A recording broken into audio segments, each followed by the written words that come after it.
The Black Death. Destructive. Deadly. Devastating.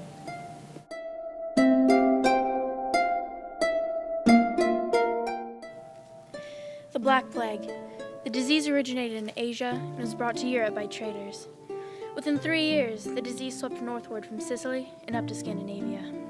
It raged through town and countryside.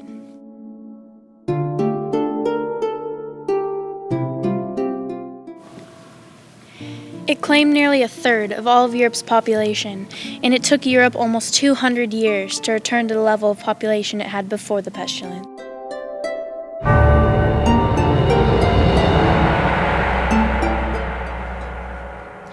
Peter Bruegel's The Triumph of Death depicts the chaos, fear, and desolation of the time. No one was safe from the lingering grasp of the Black Death. People of different social backgrounds were equally viewed in the eyes of the disease.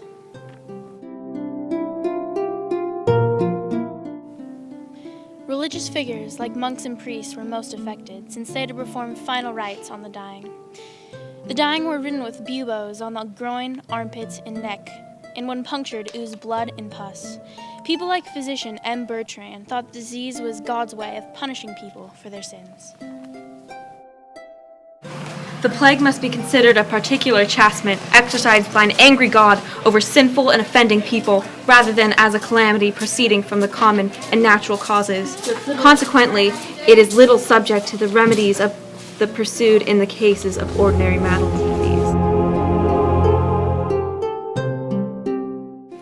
Others reacted differently to the outbreak. Religious zealots, known as the flagellants, blamed themselves, and in order to reach their atonement, whipped themselves in public displays of penance. Yet by marching from city to city, they began to spread the disease even quicker. And some resorted to extreme prejudice. The Catholic Church, in trying to stop diversion from the Church, they prosecuted the Jewish. The Jews would be arrested and tortured into confession just so the pain would end. In at least 200 towns, Jews were butchered and burnt. While the plague devastated thousands, the European survivors were able to persevere and rise again.